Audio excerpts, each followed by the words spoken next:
사랑하는 성도 여러분, 오늘 제가 여러분들과 함께 나눌 말씀은 우리가 진정으로 기도해야 할 제목이라고 빌립보서 1장 1절부터 11절 말씀 여러분들과 좀 나누길 원합니다.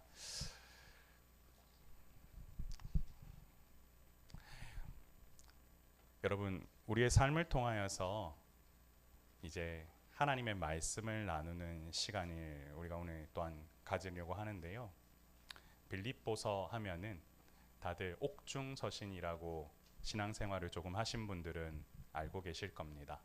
그리고 오늘 이 교회에 처음 오신 분들은 이 복음서가, 이 말씀이 바울이라고 하는 사도가 감옥 가운데에서 자신의 마음을 담아 빌립보 교회라고 하는 성도들을 향해 쓴 편지입니다.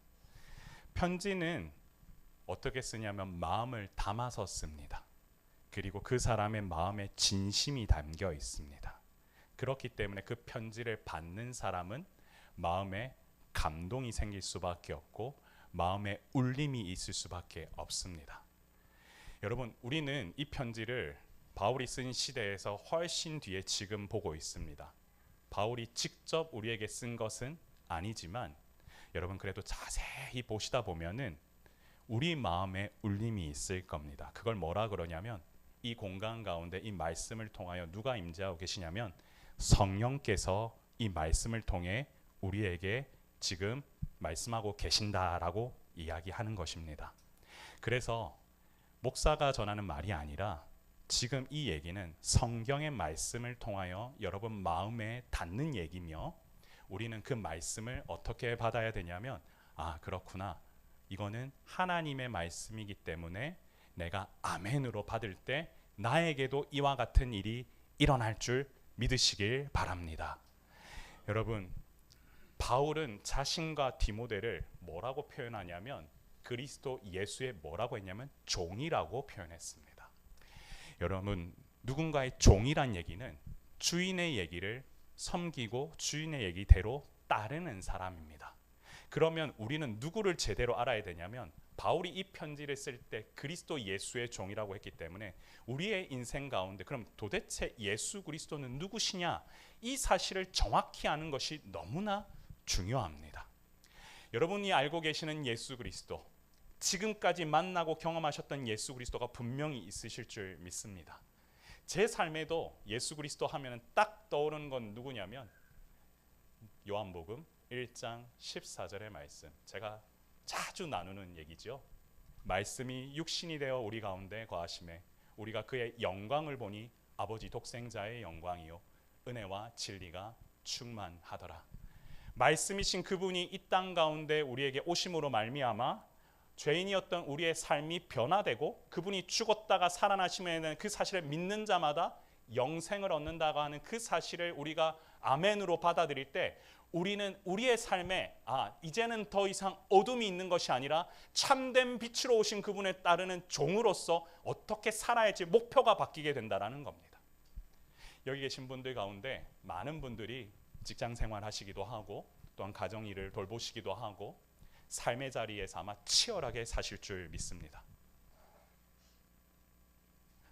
다행입니다. 아니신 걸로 알고 그러면 제가 좀 더 편하게 얘기하도록 하겠습니다. 어쨌든 치열하게 살든 아니든 힘든 건 매한가지입니다. 맞으십니까? 네. 뭐 굳이 아멘은 안 하셔도 그냥 약간 하셔야 됩니다.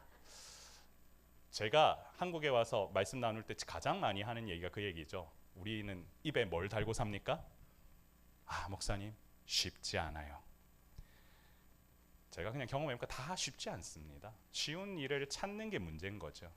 그냥 뭘 하든 그것은 우리에게는 늘 난관이고 어려울 뿐입니다. 다만 이 쉽지 않은 것을 계속 찾으러 가다 보니까 뭐가 없어졌냐면 우리 안에 예수 그리스도를 따를 때에도 쉬운 방법으로 따르는 게 있고 어려운 방법으로 따르는 게 있다고 착각을 한다라는 생각을 하게 되었습니다. 근데 주님은 우리에게 쉬운 방법을 알려주시러 이 땅에 오신 거 아니고 어려운 방법을 알려주시기 위해서 이 땅에 오신 것도 아니고 주님은 그저 나의 길을 따르라고 하시는 그 방법을 알려주셨을 뿐이고 가장 진리 되신 그분께서는 우리에게 말씀을 통하여서도 동일하게 그렇구나, 이 시대에도 예수 그리스도를 따르는 방법을 동일하게 알려주고 계신다라는 사실입니다. 그렇다면 오늘 바울이 쓴 이 편지를 통해서 우리는 뭘 알아야 되냐면, 첫 번째는 도대체 바울은 어떤 마음으로 이 빌립보 교인들에게 이와 같은 격려를 했고, 이들이 어떤 기도 제목을 가지고 나는 지금 오간에 있지만 너희는 좀 이렇게 살면 좋겠고 나도 너희와 동역하면서 앞으로 이렇게 좀 살았으면 좋겠다라는 것을 알다 보면 누가 보이기 시작하냐면 바로 예수님이 보이신다는 사실을 믿으시길 바랍니다. 그래서 여러분, 오늘은 이 교회가 세워지는 이유뿐만 아니라 말씀을 통해서 왜 우리가 예수 그리스도를 따라고 알아가야 되는지, 그 일을 좀 같이 말씀을 통해 나눠보려고 합니다. 그래서 오늘 여러분들께 제가 3가지 기도 제목을 나눌 겁니다. 그래서 첫 번째 기도 제목이라고 한 부분이 뭐냐, 같이 한번 읽어볼까요? 시작. 복음에 참여하는 기쁨을 누리게 하옵소서 라고 되어 있습니다. 아멘이지요. 예, 아멘입니다. 왜냐, 사도 바울은 본문 1절과 2절에서 자신을 종이라고 얘기하면서 은혜와 평강이 너에게 있었으면 좋겠다. 근데 그 모든 시작이 뭡니까? 그리스도였습니다. 그리스도께서 주시는 은혜와 평강이 너희 안에 있으면 좋겠는데, 그 기쁨을 온전히 누리려면 어떻게 해야 되느냐를 가지고 많이 얘기를 하는데요. 그래서 3절에 보면은 어떻게 얘기하냐면, 내가 너희를 생각할 때마다 하나님께 먼저 뭐 했다고 되어 있냐면 감사했다고 되어 있습니다. 그리고 5절을 보면요, 너희가 첫날부터 이제까지 복음을 위한 일에 뭐 하고 있기 때문이라고 되어 있습니까? 참여하고 있기 때문이다. 감사하고 이들을 격려하고 항상 이들을 위해서 간구할 수 있는 이유가, 첫 번째가 뭐냐면 이들이 뭐 하고 있기 때문이다? 복음에 참여하고 있기 때문이다. 복음에 참여하다라는 얘기를 하려면 그럼 복음이 무엇인지를 정확하게 알아야겠죠. 복음, 굿뉴스, 가스펠, 그 내용의 의미가 뭡니까? 방금 제가 앞서 얘기했던 대로 예수 그리스도께서 나를 위해 죽으심으로 말미암아 죽었다가 다시 살아나셨다고 하는 그 사실을 믿으면 누가 구원을 받냐면 그 믿는 자가 영생을 얻는다는 사실. 아멘이십니까? 그게 복음이고요. 그 복음이 왜 중요하냐면 영원히 죽을 수밖에 없던 우리에게 그걸 복음을 믿음으로 말미암아 우리의 삶에 변화가 일어나고 이제는 다시금 영원한 영벌에 떨어지지 아니하고 우리가 주님과 함께 동행하고 함께 할 수 있다는 사실이 복음이라는 거고요. 참여하다라는 말은 이 복음 안에 뭐 했다면 속하다라는 말입니다. 그런데 이 복음 안에 속하는 일을 누가 행하시냐면 바로 우리 주 하나님께서 이와 같은 일을 행하고 계시는데, 이 참여하다, 결국 내가 바울이 빌립보 교회의 성도들을 생각하고 간구할 때마다 늘 이 빌립보 교회 성도들은 연합된 공동체다. 누구와? 먼저 하나님과 연합되어 있고, 두 번째는 바울 자신과 뭐 하고 있기 때문에? 연합되어 있기 때문에. 결국 쉽게 말하면 그 감옥 속에 있어도 내가 이들을 격려할 수 있는 유일한 이유가 뭐냐면 복음에 참여하고 나와 함께 예수님 안에서 연합된 공동체이기 때문에 이들을 위해서 기도할 수 있는 겁니다. 여러분, 그걸 우리가 다른 말로 뭐 하냐면 동력자라고 합니다. 여러분들에게도 동력자가 있으실 거라고 믿습니다. 그리고 아직 목사님 저는 동력자가 뭔지 잘 모르겠습니다 라고 하시는 분이 계실 수도 있습니다. 근데 그건 중요하지 않습니다. 중요한 건 뭐냐면 바로 이 동력자와 함께 누구의 일을 감당하면 되냐면 이 복음에 참여하는 일을 감당하는 일을 하는 모든 이들은 여러분의 동력자이고, 저와 여러분도 마찬가지로 그 일을 감당하면 동력자이고, 제가 여러분들에게 기도 제목을 부탁하듯 여러분이 저에게 기도 제목을 또한 부탁하시면 그와 함께 복음 안에서 뭐 하냐면 참여하는 일을 하기 때문에 우리 모두는 동력자입니다. 아멘이십니까? 그래서 저는 그런 생각을 해보았습니다. 그러면 도대체 이 시대에 어떻게 해야 참된 동력자로서 복음에 참여할 수 있을까 고민을 해보았는데, 바로 그 일이 제게는 교회 개척이었습니다. 사도 바울은 실은 교회 개척자입니다. 선교와 동시에 많은 교회들에게 영향력을 주었고 그 교회들이 세워질 수 있도록 그 일을 감당을 했습니다. 저는 오랫동안 한 교회를 섬기면서 제 마음에 가장 중요한 건 뭐냐면 바로 예수 그리스도의 제자로 살아가는 인생이 무엇인가라는 고민이었습니다. 여러분, 예수 그리스도를 따라가는 인생이 무엇입니까? 그냥 어려움에 처하면 되는 겁니까? 아니면 그저 내가 이와 같은 일들에 고난에 처하기만 해도 그게 예수님을 따라가는 겁니까? 아니면 뭔가 좀 달라야 된다고는 하는데 내 삶에 전혀 변화는 없고 그럼에도 불구하고 이렇게만 살아도 예수님을 따라가면 되는, 이게 예수님을 따라가는 방법인가 고민해 보신 적은 없으십니까? 그런데 저는 마찬가지로 목사입니다. 목사는 말씀을 가르치고 그 말씀과 함께 살아가는 사람이자 성도를 먹이고 돌보는 일을 해야 합니다. 이 시대를 돌아보고 제가 이번에도 교회 개척을 하면서 많은 노예에 계신 목사님들과 얘기를 해보니 그냥 잘 몰랐던 한국 교회의 상황을 좀 알게 되었습니다. 아무리 오랫동안 목회를 하고 계셔도 녹록하지 않고 삶의 현장에 변화가 없는 겁니다. 그런데 공통점을 이렇게 보았더니 목사님들이 많이 이제 힘들어 하시더라고요. 그럼 이제 그런 걸 보면 아까 제가 처음에 뭐라고 그랬죠? 쉬운 일이 아니다라는 걸로 우리는 접근을 하잖아요. 근데 저는 좀 다르게 생각이 들었던 게 지금 제 세대의 목회자들에게 만약에 이 시대에 어떻게 목회를 해야 되냐, 저는 좀 고민을 많이 했습니다. 제가 섬겼던 훈련원이라는 기관은 제자훈련 목회에 대해서 엄청난 고민을 하면서 한국교회 사실은 그 일들을 감당해야 될 기관인데, 거기서 제가 8년 동안 있으면서 제게 내린 결론이 하나 있다면 다시 부흥을 열망하려면 새로 해야 된다라는 사실이었습니다. 그건 제 내린 결론입니다. 여러분들은 뭐 어떻게 생각하셔도 모르겠지만 그냥 이 토대 위에서 뭔가 다시 세워가기에는 다음 세대까지 품어가면서 말씀의 역사를 가르치고 그들과 함께 호흡하고 찬양하고 나가는 게 불가능하겠구나. 여러분 오늘도 저희 이 교회에 와오셔가지고 아마 불렀던 찬양 가운데 아마 새로운 찬양들이 좀 있으실 수 있습니다. 그런데 오늘 버전은 지금까지 제가 교회 개척하면서 가장 낮은 버전으로 오늘 찬양을 한 겁니다. 왜냐? 요즘 아이들은 다 지금 어떤 찬양을 부르고 다니냐면 제가 따라갈 수 없는 저도 이미 따라갈 수 없는 수준의 비트와 랩과 뿐만 아니라 그 모든 걸로 아이들이 그와 함께 거기서 덩실덩실 춤을 춥니다. 근데 우리들은 여전히 그거는 뭔가 거룩하지 않은 부분이고 나는 못 따라가는 부분이고, 그러면서 아이들에게 신앙이 이런 거라고 매번 어떻게 하냐면 주입하기만 강조하더라고요. 신앙은 전수되어야 되는 게 맞지만 또 한편으로는 뭐가 돼야 되냐면 그들과 함께 공감해야 되는 겁니다. 그들의 삶 가운데 본질이 무엇인지를 그들에 맞게 알려주는 것도 목사가 해야 될 일이고, 저는 지금 세대가 해야 될 일인 줄 생각하며 아 그렇구나, 바울이 이 시대에 만약에 사역을 한다 그러면 무조건 교회를 개척하겠구나. 저는 그 마음으로 이 교회를 개척했고, 여러분 들어오셔서 알겠지만 최대한 예쁘게 만들려고 엄청 노력을 했습니다. 어떻게 좀 예쁩니까? 네. 예, 죽는 줄 알았습니다.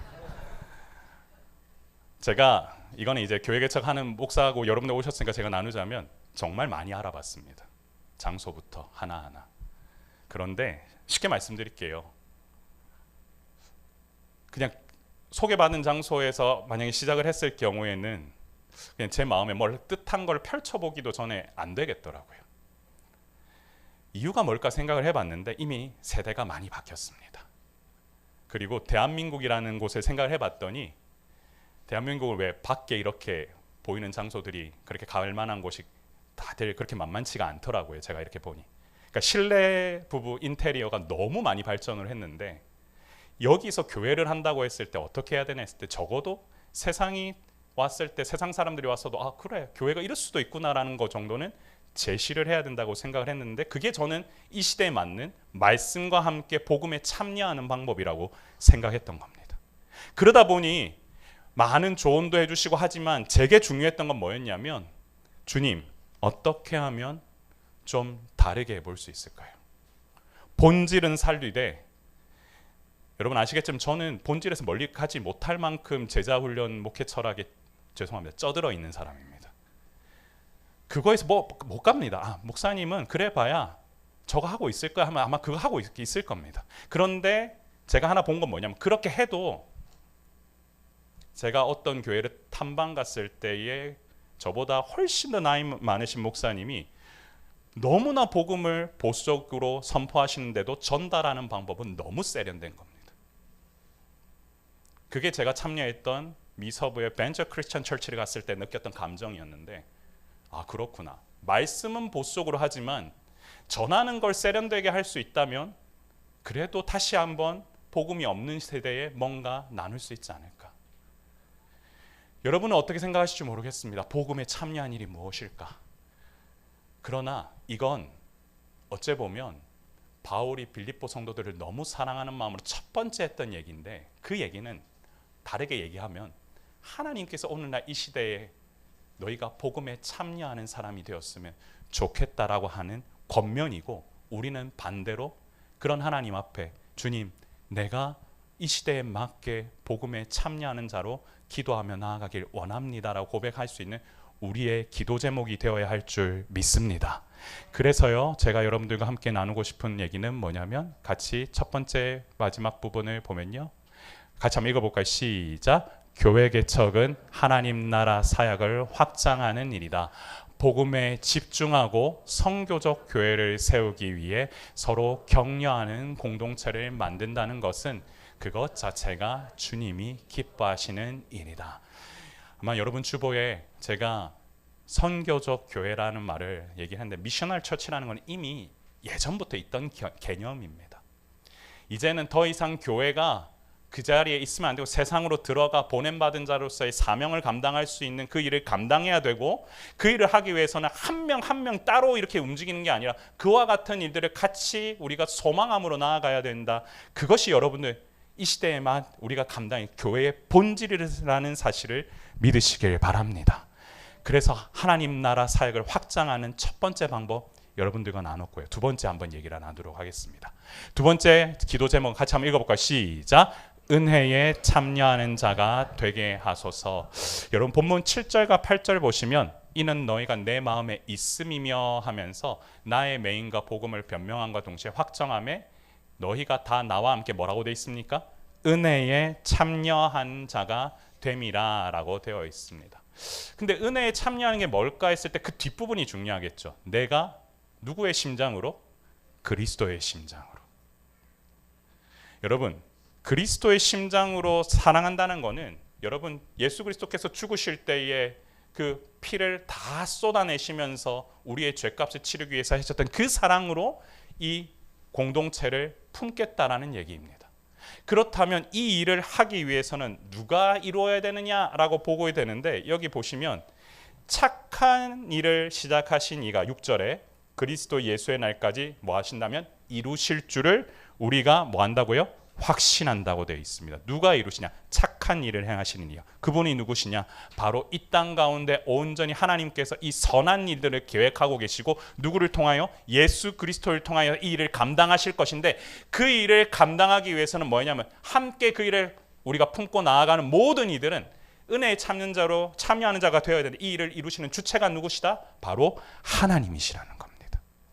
그렇다면 우리가 이 땅을 사는 동안 우리는 무엇이냐면 이 은혜에 참여한 자로 하나님이 이루시는 일에 뭐 하면 되냐? 동참하면 그것이 우리가 해야 될 사명인 줄 믿으시길 바랍니다. 그렇기 때문에 우리는 무엇을 감당해야 되냐면요.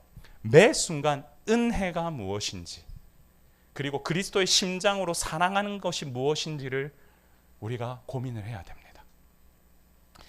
여러분 그리스도의 심장으로 누군가를 사랑한다는 게 쉬운 일입니까? 또 쉬운 일 나오죠. 우리는 이미 쉽고 어렵고가 우리에게 너무 중요합니다. 근데 제가 아까 처음에 뭐라고 말씀드렸죠? 다 어렵습니다. 어려운 일만 투성입니다. 그런데 어렵다고 포기해야 될 일이냐 감당하지 않아야 될 일이냐 했을 때는 그건 또 얘기가 달라집니다. 왜냐하면 말씀 앞에 그 어려운 일이라고 할지라도 그와 같이 따르는 사람을 우리는 제자라고 하고 그 은혜에 참여하기 위해서 우리는 계속해서 한 걸음 한 걸음 나아가기 위해서 오늘도 이 땅 가운데, 이 교회 가운데 여러분 함께 모여 예배하는 줄 믿으시길 바랍니다.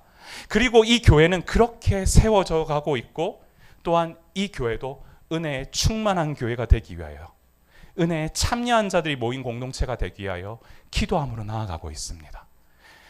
여러분, 오늘 들어오시면서 느끼셨겠지만 예쁘기만 하지만 사실은 더 중요한 건 뭐냐면, 준비할 때 예뻐지려면 손에 더러운 걸 묻히지 않고서는 절대로 예뻐지지 않는다라는 사실입니다. 제가 오늘 실은 오늘 먼저 여기 수고하러 오셨던 우리 저하고 오랫동안 동역하셨던 우리 팀장님하고 뭐 좀 세팅을 하고 여기 주변을 돌면서 제가 오늘 담배꽁초 한 300개를 제가 손으로 오늘 치웠습니다. 여기 주변에. 그 정도는 해야 되는 거 아니냐는 표정으로 다들 보고 계시는데, 네, 감사합니다. 그 전에는 네, 솔직히 말씀드리면 그렇게 하진 못했습니다. 이유는 많습니다. 뭐 다른 일도 해야 되고 뭐 그래야 되니까. 근데 교회가 원래 해야 될 일이 뭐냐면, 지역 사회에 들어가서 남이 하지 않는 일들을 왜 저희를 하느냐에 대해서 사실 고민을 좀 해야 되는데, 그렇게 하기에는 너무 큰 것만 바라보고 나아갈 때가 사실 있다는 생각을 저는 늘 하고 있었습니다. 그래서 예전에 제가 왜 교회 안에도 있었지만 제가 섬긴 사무실 주변은 제가 많이 죽고 다니긴 했거든요. 근데 제가 지금 오늘 이 방송을 우리 이 공간을 또한 저에게 임대해 주신 분이 듣고 계셨으면 좋겠는데, 제가 기도하는 마음으로 주님, 우리 건물주님과 잘 친하게 지내면서 우리 건강이 회복되었으면 좋겠다라고 제가 기도를 많이 했습니다. 제가 왜 기도를 했는지는 말씀드리지 않겠습니다. 그런데 오늘 제가 그 담배꽁초 300개를 주우면서 여기가 깨끗해지면 그래도 이 주변에 있는 많은 분들이 오셨을 때 교회가 이런 곳이구나라는 걸 좀 더 어렵게 느끼는 게 아니라 좀 다르게 느끼지 않을까. 그것이 저는 받은 은혜를 나누는 일이라고 생각하고 새로운 교회가 해야 될 일이라고 생각을 합니다. 그래서 제가 교회 개척과 동시에 나누고 싶은 얘기 메시지는 같이 한번 읽어볼까요? 시작. 교회 개척은 받은 은혜를 충만히 누리는 일이다.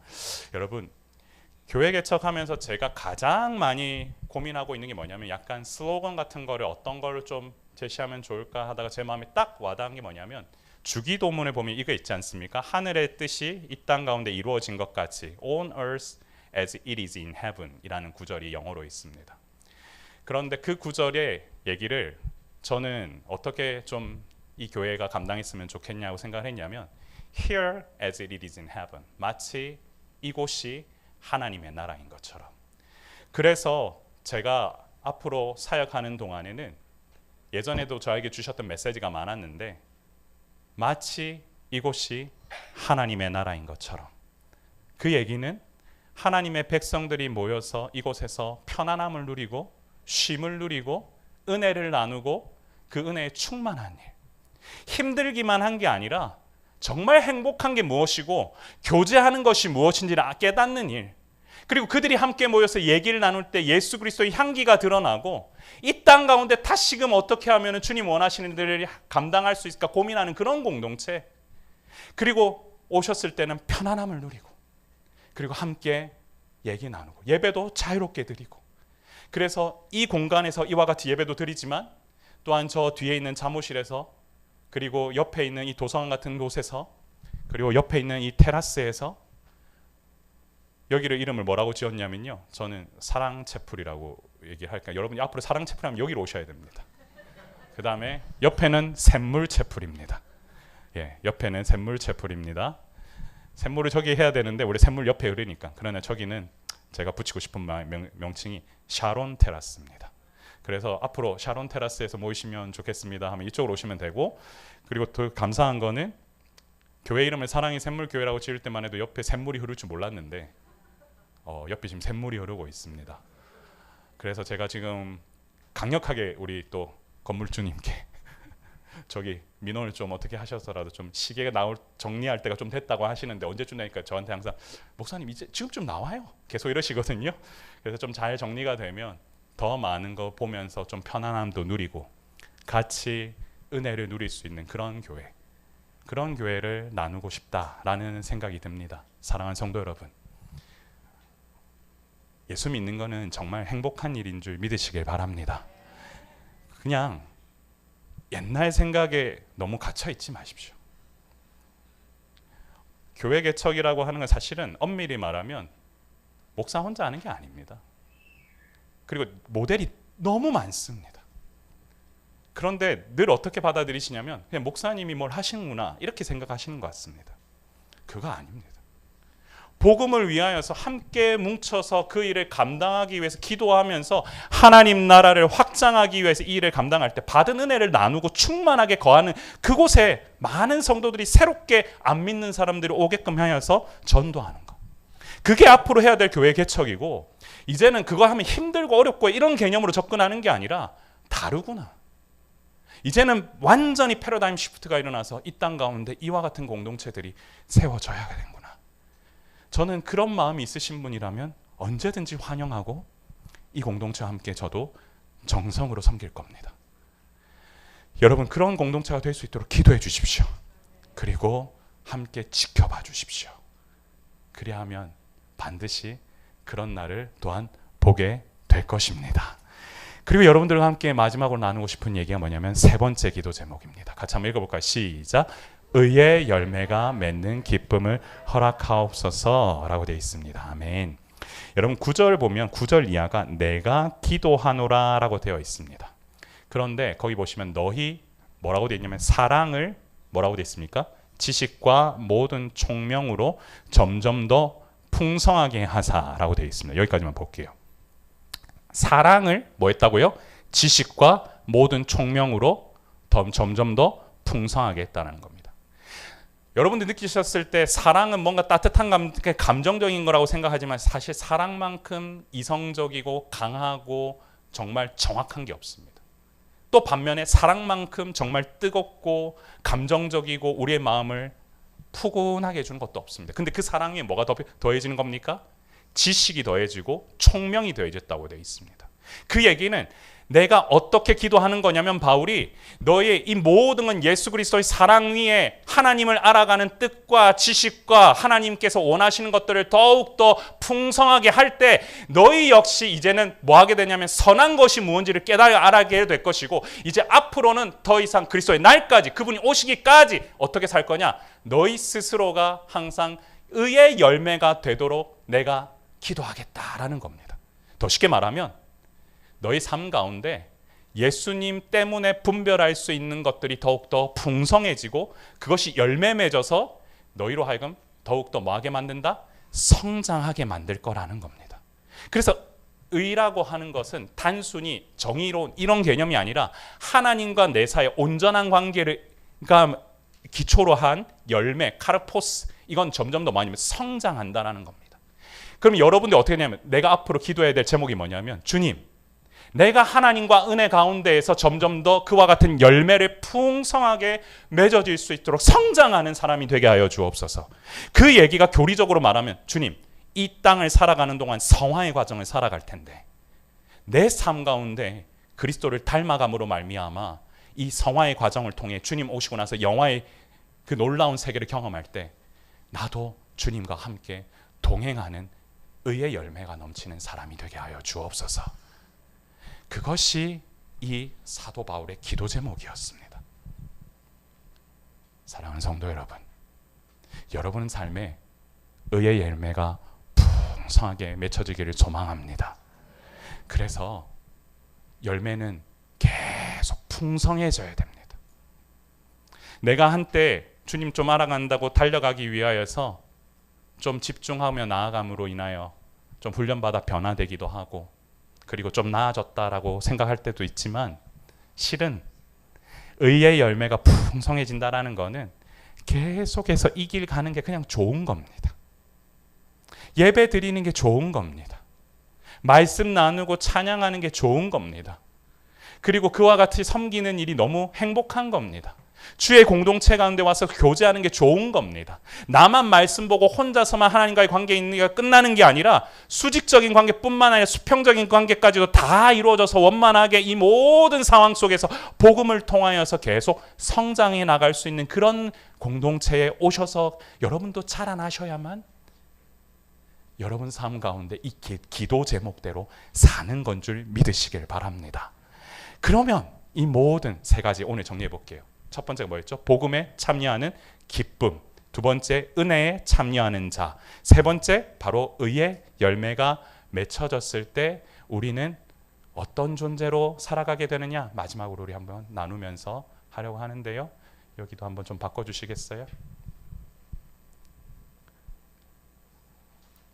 같이 한번 읽어볼까요? 시작. 우리가 구할 것은 하나님의 영광입니다. 여러분 앞에 갑자기 뭐가 번쩍 켜졌죠? 보이십니까? 그리고 약간 뒤를 살짝만 좀 어둡게 해주십시오. 네. 예, 우리 같이 한번 좀 나누기 원하는데요.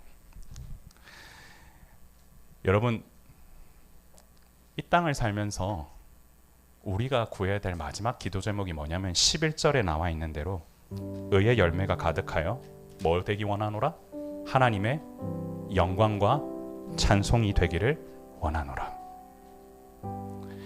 사랑하는 성도 여러분, 오늘 메시지는 되게 명확하고 단순합니다. 복음에 참여해. 은혜에 또한 참여해. 그러면 의의 열매가 풍성하게 맺힐 건데 사랑 위에 지식이 계속 더해져 갈 거야.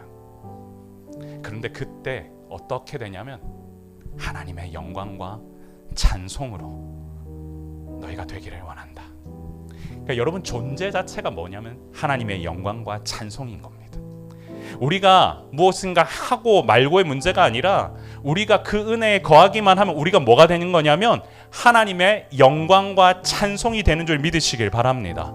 그랬을 때 여러분 삶 가운데 오는 이 십자가는 이제 더 이상 두렵고 우리의 삶을 어렵게 하는, 그리고 우리의 삶을 무겁게 하는 것이 아니라 내가 하나님의 영광을 바라보게 하는 시선이 되고 예수 그리스도로 말미암아 우리 삶의 변화되는 기준이 된다라는 겁니다. 오늘 이곳은 우리가 처음 모여서 함께 기도하고 예배드리는 장소이긴 하지만 저에게는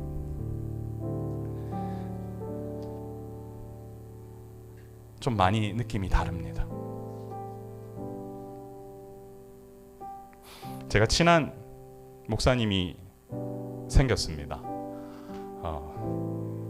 그 목사님이 저한테 맨날 어떻게 얘기했냐면 자기가 농담으로 교회 개척하라고 저한테 얘기했는데 목사님이 진심으로 받아들일 줄 몰랐다고 하면서 지금까지도 맨날 미안해하며 고마워하며 그리고 같이 이 길을 가는 목회자가 한 명 있습니다. 근데 저는 사실 오래전부터 고민을 했습니다. 왜냐하면 저하고 여러분들은 어떤 관계가 오늘 뭐 처음 맺어지든 뭐 그거는 두 번째 문제고요. 아마 여러분도 여러분 살아오셔도 인생이 있으실 겁니다. 근데 사람은요, 죄송합니다, 자기 생긴 대로 보통 살잖아요. 그러니까 자기가 살아왔던 길을 갑자기 엎을 수 없잖아요. 늘 그렇게 살아왔던 사람은 그거와 다르게끔 살아봐야 거기서 비슷하잖아요. 근데 제 인생 가운데 주님이 역사는 항상 뭐였냐면 늘 이 말씀으로 양육하고 훈련하고 글 쓰고 그와 함께 노래하고 했던 일이 전부입니다. 근데 그걸 제일 잘할 수 있는 방법이 뭘까? 너무 고민해야 될 것들이 많은데 그냥 단순하게 이것만 잘하고 싶으면 어떻게 해야 되나? 양들을 잘 먹이려면 어떻게 해야 되나? 하나님의 찬송과 영광으로 들어가려면 어떻게 해야 되나? 쉽고 어렵고의 문제가 아니라 진짜 본질대로 살려면 사역하려면 어떻게 해야 되나? 앞으로 남은 인생이 정말 짧은데 전도서의 기자의 말대로 숨 한 번 쉬면 끝나는 인생인데 짧고 짧으니 짧고 짧도다. 그 인생 가운데 어떻게 살아야 되나? 오직 너의 창조주를 기억하라. 너는 청년의 때에 곧 공고한 날이 이르기 전 아무 낙이 없을 해가 가깝기 전에 너의 창조주를 기억하라. 그렇다면 그렇게 살 수 있는 믿음과 용기를 주님 제게 주십시오. 여러분의 삶에도 어려운 일들 있으실 겁니다. 당연히 있으실 겁니다. 목사님, 저는 요즘은 좀 괜찮습니다. 아니요, 그래도 있으실 겁니다. 근데 그걸 놓고 맨날 그 문제만 갖고 기도하지, 언제 한번 하나님, 내 삶이 하나님의 영광과 찬송이 되기를 원한다고 최근에 기도하신 적 있으셨습니까? 여러분, 우리가 순서가 잘못된 겁니다. 하나님은 여러분의 기도를 들으십니다. 귀담아 들으십니다. 그러나 그 전에 뭘 해야 되냐면, 내가 주님의 영광과 찬송이 되고 싶습니다. 그러면 그 어려운 문제도 바뀔 수 있는 기회가 생길 거고, 여러분 삶에도 지금 하고 있는 어려운 문제가 어려움이 아니라 여러분을 성장시킬 의의 열매로 쓰시기 위해 주님께서 주신 걸음이 되리라 믿으시길 바랍니다. 주님은 우리를 내버려 두지 않으십니다. 광야 속에 거하실 때 외롭지요. 그렇지만 주님은 그곳에서도 구름 기둥 불 기둥으로 인도하시는 분이십니다. 말씀에 다 나와 있는 대로만 살면 됩니다. 문제는 그걸 우리가 항상 어떻게 판단하죠? 어렵다. 어려운 게 아니라 그냥 다 어렵다고 생각하시면 됩니다. 그냥 한번 가보자. 그러면 존재가 누구인지를 명확히 해주는 순간 쉽고 어렵고로 따지는 게 아니라 우리는 그저 뭐 할 뿐이다? 갈 뿐이다. 그래서 그런 사람을 누구라 하냐면 예수님의 제자라고 합니다. 사랑하는 성도 여러분, 제자는 말씀대로 살아가는 자입니다. 그리고 우리 예수님은 지금도 그런 자를 부르십니다. 여러분 삶 가운데 주님 만나시고, 그리하여 저는 Here as it is in heaven 했다면 여러분도 여러분 가정이 천국인 것처럼, 여러분이 있는 그곳이 하나님의 나라인 것처럼 그걸 마음속에 딱 적어놓고 그대로 살아보십시오. 그러면 하나님의 주권 역사가 그곳 가운데 임하면 여러분들은 그저 그 마음의 말에 반응하시고 따라가면 주님께서 여러분들을 축복하시고 아껴주실 겁니다. 우리 다 같이 이 찬양 우리 한번 부르면서 한번 우리 기도하길 원하는데요. 이 찬양 보시면